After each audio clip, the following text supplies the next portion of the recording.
আসসালামু আলাইকুম রহমতুল্লাহ বরকাত। আলহামদুলিল্লাহ রবিল আলমিন ওসলাত ওসালাম আলা শফিল আম্বিয়া ইউল মুরসালিন নবীনা মুহাম্মদ আলিহি ও আসহাবিহি আজমাইন আম্মা বাদ। সুপ্রিয় দর্শক শ্রোতা ভাই বোন, কাছে এবং দূরের যে যেখান থেকে আমাদের সঙ্গে আজকের এই অনুষ্ঠানে যোগ দিয়েছেন, আপনাদের সকলকে সাদর আমন্ত্রণ জানাচ্ছি আজকের তারাবির সারসংক্ষেপ অনুষ্ঠানে। প্রিয় দর্শক, আজ যে সমস্ত মসজিদে খতমে তারাবি, সে সকল মসজিদে কোরআনে করিমের একেবারে প্রথম দিককার ১.৫ পারা তেলাওয়াত করা, এই আয়াতগুলোর এবং তার আগে সূরা ফাতিহার সংক্ষিপ্ত সার আমরা অল্প কিছু সময়ের ভিতরে পেশ করার চেষ্টা করব। ওমা তৌফিক ইল্লা বিল্লাহ। প্রিয় দর্শক, শুরুতেই সূরা ফাতিহার সংক্ষিপ্ত সার আমরা উল্লেখ করি। সূরা ফাতিহার একেবারে সংক্ষিপ্ত আকারে বলতে গেলে এর নির্যাস হলো আল্লাহ সুবহানাহু ওয়া তাআলা এই সূরাটাকে আমাদের জন্য প্রত্যেক রাকাত সালাতে পড়াটা অবধারিত করে দিয়েছেন। এই সূরার ওপর নাম হলো সূরাতু তালিমুল মাসআলাহ, অর্থাৎ আল্লাহ সুবহানাহু ওয়া তাআলার কাছে প্রার্থনা কিভাবে করা হবে সেই পদ্ধতি এই সূরায় শেখানো হয়েছে। এই জন্য শুরুতে আল্লাহর প্রশংসা, আল্লাহর গুণকীর্তন, আল্লাহর মর্যাদা বর্ণনা করার পরে আল্লাহ সুবহানাহু ওয়া তাআলার কাছেই শুধুমাত্র আমরা ইবাদত করব, তার কাছেই শুধু সাহায্য চাইব, তারই ইবাদত করব, এই স্বীকারোক্তি দেওয়ার পরে তার কাছে যে প্রার্থনা করা হয়েছে, হেদায়েতের প্রার্থনা, আল্লাহ যেন আমাদেরকে হেদায়েতের পথ দেখান ইহদিনাস সিরাতাল মুস্তাকিমের মাধ্যমে, এই আয়াতগুলোর মাধ্যমে আল্লাহ সুবহানাহু ওয়া তাআলা মূলত আমাদেরকে কিভাবে আল্লাহর কাছে চাইব সেই পদ্ধতি শিক্ষা দিয়েছেন। অর্থাৎ আমরা আল্লাহর প্রশংসা, গুণকীর্তন ইত্যাদি করে তারপর আল্লাহর কাছে কিছু চাইব। অনেকে দোয়া শুরুতে আল্লাহুম্মা আমিন দিয়ে দোয়া শুরু করে, এটা নয়, বরং আলহামদুলিল্লাহ রাব্বিল আলামিন এভাবে প্রশংসা করে আল্লাহর, তারপরে আমরা দোয়ার দিকে যাব। আর দোয়ার ভিতরে সবচেয়ে গুরুত্বপূর্ণ দোয়া মুমিনের কাছে আল্লাহর পক্ষ থেকে হেদায়েত পাওয়া। আমরা জান্নাতে কিভাবে যাব সেই পথের দিশা, পৃথিবীতে আমরা সমস্ত ক্ষেত্রে আমাদের সফলতা কোন সিদ্ধান্তটাকে গ্রহণ করলে আসবে সে বিষয়ে আল্লাহ সুবহানাহু ওয়া তাআলা যদি সরাসরি আমাদেরকে গাইড করেন, তাহলে এর চাইতে বড় সফলতার কিছুই হতে পারে না। এর জন্য এই সূরাতে আল্লাহ সুবহানাহু ওয়া তাআলা আমাদেরকে হেদায়েত চাইতে বলেছেন, হেদায়েত এর প্রার্থনার শিক্ষা দিয়েছেন। অর্থাৎ অন্য যে কোনো চাওয়ার চাইতে আল্লাহর কাছে হেদায়েতের চাওয়া সবচেয়ে গুরুত্বপূর্ণ। এরপর আসি সূরা আল বাকারা, কোরআনে কারীমের সবচেয়ে বড় দীর্ঘ সূরা আয়াতের বিচারে। এই সূরাতে আল্লাহ সুবহানাহু ওয়া তাআলা একেবারে শুরুতে মানুষকে ৩টা ভাগে ভাগ করেছেন। এই ৩ ভাগের ভিতরে প্রথম প্রকার শ্রেণীকে বলা হয়েছে মুমিন, মুত্তাকি, যারা কোরআন দ্বারা উপকৃত হবে, কোরআন যাদেরকে গাইড করবে। সেই মুত্তাকিদের বৈশিষ্ট্য উল্লেখ করতে গিয়ে আল্লাহ সুবহানাহু ওয়া তাআলা উল্লেখ করেছেন যে তারা গায়েবের প্রতি ঈমান আনবে, এক; দ্বিতীয়, তারা সালাতকে যথাযথভাবে সঠিকভাবে আদায় করবে; তৃতীয়, তারা যাকাত আদায় করবে; চতুর্থত, তারা আল্লাহর নাজিলকৃত ওহীর প্রতি তারা ঈমান আনবে, বিশ্বাস আনবে; এবং ৫ নম্বর হলো তারা আখিরাতের প্রতি ঈমান আনবে। এই ৫টি বৈশিষ্ট্য তাদের ভিতরে থাকবে, এরা হলো মুমিন। মুমিনদের ৫টি বৈশিষ্ট্য উল্লেখ করে আল্লাহ সুবহানাহু ওয়া তাআলা তাদের প্রসঙ্গে বলেছেন, এরাই হলো সফল কাম, এরা হলো সার্থক, এরাই হলো আল্লাহ সুবহানাহু ওয়া তাআলার প্রিয় বান্দা। এর বাইরে এরপরে আল্লাহ সুবহানাহু ওয়া তাআলা দ্বিতীয় যে শ্রেণীর মানুষের কথা উল্লেখ করেছেন তা হলো কাফিরদের কথা। তাদের প্রসঙ্গে আল্লাহ সুবহানাহু ওয়া তাআলা বলেছেন, ইন্নাল্লাযীনা কাফারু সাওয়াউন আলাইহিম আনযারতাহুম আম লাম তুনজিরহুম লা ইউমিনুন। যারা কাফির তাদেরকে আপনি সতর্ক করুন আর না করুন, তারা সতর্ক হবে না, তারা সাবধান হবে না। কাফিরদের প্রসঙ্গে আল্লাহ সুবহানাহু ওয়া তাআলা সংক্ষিপ্ত 2টি আয়াতের ভিতরে তাদের আলোচনা করে শেষ করেছেন। এরপরে মানুষের তৃতীয় শ্রেণীর কথা বলেছেন, অর্থাৎ মুমিনের পরে অমুসলিম বা অবিশ্বাসী কাফেরের কথা। তৃতীয়ত আল্লাহ সুবহানাহু ওয়া তাআলা বলেছেন মুনাফিকদের কথা।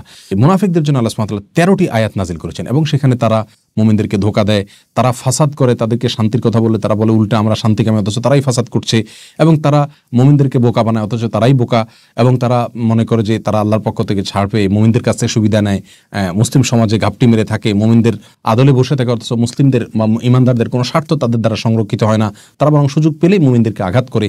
এই মুনাফিকদেরকে আল্লাহ সুবহানাহু ওয়া তাআলা বলেছেন এরা মনে করে যে তাদেরকে আল্লাহ তাআলা সুযোগ দিয়েছেন। আসলে এটা সুযোগ নয়, এটা তাদের জন্য দুর্যোগ। আল্লাহ সুবহানাহু ওয়া তাআলা শুধু ছাড় দিয়েছেন, ছেড়ে দেননি তাদেরকে। এই আয়াতগুলোতে আল্লাহ সুবহানাহু ওয়া তাআলা মুনাফিকদের সঙ্গে সম্পর্কে বিস্তারিত বলে মূলত যুগে যুগে মুনাফিকদের ব্যাপারে মুমিনরা যেন সাবধান থাকে সে বিষয়ে ইঙ্গিত করেছেন। কারণ কাফেরদের থেকে সাবধান থাকা যতটা কঠিন, মুনাফিকদের থেকে সাবধান থাকা তার চাইতে অনেক বেশি কঠিন। আল্লাহ সুবহানাহু ওয়া তাআলা আমাদের সকলকে আয়াতগুলো শিক্ষা গ্রহণ করার তৌফিক দান করুন। প্রিয় দর্শক, ঈমানের পরে মুনাফিকদের পথে মানুষের 3টা শ্রেণীর পরে আল্লাহ যে বিষয়টি আলোচনা করেছেন তা হলো উসুলুল ঈমান, ঈমানের মূলনীতি সম্পর্কে আল্লাহ সুবহানাহু ওয়া তাআলা আলোচনা করেছেন। সেই প্রসঙ্গে আল্লাহ সুবহানাহু ওয়া তাআলা বলেছেন, ইয়া আইয়ুহান নাসু উবুদু রাব্বাকুম, হে মানুষেরা, তোমরা তোমাদের রবের ইবাদত করে যিনি তোমাদেরকে সৃষ্টি করেছেন। তার বৈশিষ্ট্য আল্লাহ সুবহানাহু ওয়া তাআলা উল্লেখ করলেন যে তিনি তার ইবাদত কেন করতে হবে সে বিষয়ে আলোচনা করেছেন। এরপরে আল্লাহ সুবহানাহু ওয়া তাআলা চ্যালেঞ্জ করেছেন, এই কোরআনের সমকক্ষ আর কোনো কিছু তোমরা আনতে পারবে কিনা, কোনো অবস্থাতেই তোমরা করতে পারবে না সে বিষয়ে আল্লাহ সুবহানাহু ওয়া তাআলা উল্লেখ করেছেন। এরপর আল্লাহ সুবহানাহু ওয়া তাআলার কুদরতের বিভিন্ন নিদর্শনের কথা আলোচনা করেছেন। তারপর আদম আলাইহিস সালামকে কীভাবে সৃষ্টি করেছেন এবং ফেরেশতাদেরকে তাকে সিজদা করার নির্দেশ করেছেন। এই সিজদা ইবাদতের সিজদা না, সম্মানজনক সিজদা, যেটা তার শরীয়তে ছিল, আমাদের নবীর শরীয়তে এটি নিষিদ্ধ, কাউকে সিজদা করা যায় না আল্লাহ ছাড়া। যাই হোক, ফেরেশতাদেরকে সিজদা করতে নির্দেশ করেছেন, সবাই করেছেন। ইবলিস তিনি ফেরেশতা ছিলেন না, কিন্তু ইবাদত করতে করতে ফেরেশতাদের মধ্যে শামিল হয়ে গিয়েছিলেন, সে সিজদা করেনি। এবং তার সিজদা না করার কারণ হিসাবে সে যে সমস্ত যুক্তি তুলে ধরেছে সেগুলো অসার যুক্তি ছিল। আল্লাহ সুবহানাহু ওয়া তাআলা সে বিষয়ে বিস্তারিত আলোচনা করেছেন। এরপরে আদম আলাইহিস সালামকে আল্লাহ তাআলা জান্নাতে দিলেন। ইবলিসের এবং শয়তানের প্ররোচনায় তিনি একটি নিষিদ্ধ বৃক্ষ থেকে খেয়ে জান্নাত থেকে তিনি প্রস্থান করতে বাধ্য হয়েছেন। আল্লাহ সুবহানাহু ওয়া তাআলা জান্নাত থেকে তাকে বের করে দিয়েছেন, সে বিষয়ে আলোচনা রয়েছে। এরপর আল্লাহ সুবহানাহু ওয়া তাআলা সূরা বাকারার 40 থেকে 123 নম্বর আয়াত পর্যন্ত, অর্থাৎ প্রায় 80-এরও বেশিটি আয়াতে আল্লাহ সুবহানাহু ওয়া তাআলা শুধুমাত্র বনী ইসরাঈলদের কথা, অর্থাৎ ইহুদিদের কথা আলোচনা করেছেন। এইখানে দীর্ঘ অনেকগুলো আয়াত নিয়ে আল্লাহ সুবহানাহু ওয়া তাআলা ইহুদিদের সম্পর্কে আলোচনা করে মূলত আমাদেরকে যে শিক্ষা দিয়েছেন তা হলো, ইহুদিরা এরা আল্লাহর জমিনে মানব ইতিহাসের সবচাইতে হঠকারীদের মধ্য থেকে অন্যতম। নবীদেরকে হত্যা করেছেন, কোনো কাজ নাই, মন্দ কাজ নাই যে মন্দ কাজ তারা করে নেই, এবং তারা মুমিনদের শত্রু। আল্লাহ সুবহানাহু ওয়া তাআলা তাদের প্রসঙ্গে আলোচনা করতে গিয়ে যত বিষয় আলোচনা করেছেন তার সবগুলো আমরা এখানে বলতে না পারলেও সংক্ষেপে কয়েকটি কথা বলতে চাই।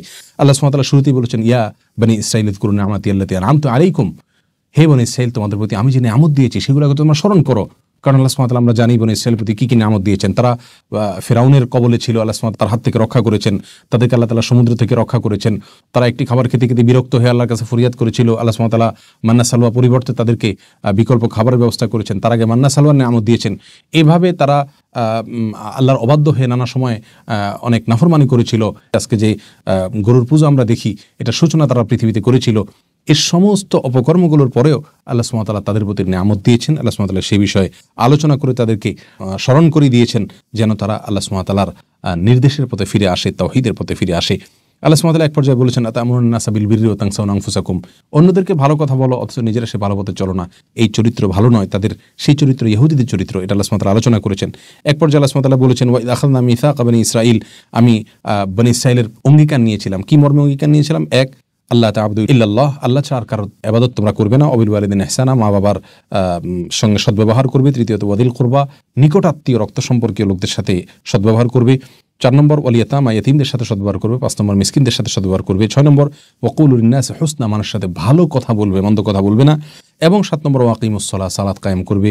8 নম্বর ওয়াতুজ যাকাত, যাকাত আদায় করবে। আর 9 নম্বর ওয়ালা তাসফিকুনা দিমাআকুম, নিজেদের রক্তকে তোমরা প্রবাহিত করবে না। এই যে 9টি অঙ্গীকার আল্লাহ সুবহানাহু ওয়া তাআলা বনী ইসরাঈলের কাছ থেকে নিয়েছিলেন, কিন্তু তারা সেগুলো পূরণ করেনি। আল্লাহ সুবহানাহু ওয়া তাআলা শুরুতেই স্মরণ করিয়ে দিয়েছেন, তোমাদের প্রতি নিয়ামত দিয়েছি, সেগুলোকে স্মরণ করো। ওয়া আউফু বিআহদি, আমার যে অঙ্গীকার সেটাকে তোমরা পরিপূর্ণ করো। সম্মানিত দর্শক, বনী ইসরাঈলের প্রসঙ্গে আলোচনা করতে গিয়ে আল্লাহ সুবহানাহু ওয়া তাআলা আরও অনেকগুলো বিষয়ে আলোকপাত করেছেন, যা সংক্ষিপ্ত এই পরিসরে আমরা পুরোপুরি আলোচনা করতে পারবো না, উল্লেখ করতে পারবো না।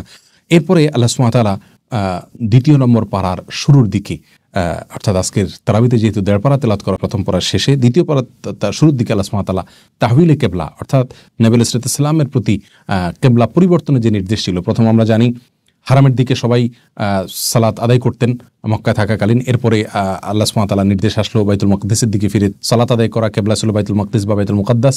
এরপরে আল্লাহ সুবহানাহু ওয়া তাআলার নির্দেশ হলো হারামের দিকে ফিরে, অর্থাৎ মক্কার বাইতুল্লাহর দিকে ফিরে সালাত আদায় করা, এবং এটাই এখনো পর্যন্ত বলবৎ আছে, কিয়ামত পর্যন্ত বলবৎ থাকবে। এই যে কেবলা পরিবর্তন, আল্লাহ সুবহানাহু ওয়া তাআলা বলেছেন, কেবলা পরিবর্তনে অনেক লোক দেখবা যে তারা হোঁচট খাবে, তারা ঈমান থেকে সরে যাবে, দুর্বল ঈমান লোকেরা এবং মুনাফিকরা এবং কাফেররা এটা নিয়ে ঠাট্টা বিদ্রূপ করবে, হাসি তামাশা করবে। অথচ আমি এটা করে কারা মুমিন কারা মুমিন না, আল্লাহর কথা কারা মানে বুঝে খাটুক আর না খাটুক, আল্লাহ সুবহানাহু ওয়া তাআলার কথাকে মানে তাদেরকে আমি পরীক্ষা করতে চাইছি। এরপর আল্লাহ সুবহানাহু ওয়া তাআলা বলেছেন আমাদেরকে উম্মতে ওয়াসাত হিসাবে, আমরা মধ্যমপন্থী উম্মত। মধ্যমপন্থা সবসময় আমাদেরকে অবলম্বন করতে হবে। কঠোরতা, গোড়ামি, বাড়াবাড়ি, সীমালঙ্ঘন আমরা কোনো অবস্থাতেই করব না, কারণ আমাদের পরিচয় হলো আমরা মধ্যমপন্থী উম্মত। তারপর আল্লাহ সুবহানাহু ওয়া তাআলা বলেছেন আমরা যেন হালাল ভক্ষণ করি, হারাম ভক্ষণ না করি। তারপরে বলেছেন 183 নম্বর আয়াত থেকে নিয়ে সিয়ামের বিষয়ে, যে সিয়াম ফরজ করা হয়েছে পূর্ববর্তীদের মতো তাকওয়া অর্জন করার জন্য, যাতে আমরা গুনাহ থেকে বাঁচতে পারি, সেই প্রশিক্ষণ যেন আমরা নিতে পারি সেই বিষয়ে। এবং সিয়াম যারা রাখতে পারবে না তাদের জন্য ফিদিয়ার বিকল্প, যারা চিরকালের জন্য অসুস্থ হয়ে গেছে বার্ধক্যজনিত কারণে, সেই বিধান আল্লাহ সুবহানাহু ওয়া তাআলা দিয়েছেন। তারপরে বাইতুল্লাহ নির্মাণ প্রসঙ্গে ইব্রাহিম আলাইহিস সালামের আলোচনা করেছেন আল্লাহ সুবহানাহু ওয়া তাআলা 124 নম্বর আয়াত থেকে নিয়ে অনেক দূর পর্যন্ত, এবং তিনি বাইতুল্লাহ নির্মাণ পরে দোয়া করেছেন আল্লাহ সুবহানাহু ওয়া তাআলার কাছে, সে বিষয়ে আলোচনা করেছেন। শেষে আল্লাহ সুবহানাহু ওয়া তাআলা বলেছেন যে ইব্রাহিম আলাইহিস সালামের যে দিন, এই দিন আল্লাহ সুবহানাহু ওয়া তাআলা ফলো করতে বলেছেন, আর যে ব্যক্তি ইব্রাহিম সালামের দিনকে ফলো করে না সে ব্যক্তি নির্বোধ। আল্লাহ সুবহানাহু ওয়া তাআলা আমাদের সকলকে আজকের তেলাওয়াতকৃত তারাবির যে আয়াতগুলো রয়েছে সেগুলো থেকে শিক্ষা গ্রহণ করা এবং আমলযোগ্য আয়াতগুলোকে আমলে আনার তৌফিক আল্লাহ তাআলা আমাদের সকলকে দান করুন। প্রিয় দর্শক, আজকে এই পর্যন্তই, কথা হবে, দেখা হবে ইনশাআল্লাহ পরবর্তী পর্বে। সে পর্যন্ত আল্লাহ তাআলা সবাইকে ভালো রাখুন। আসসালামু আলাইকুম ওয়া রাহমাতুল্লাহি ওয়া বারাকাতুহু।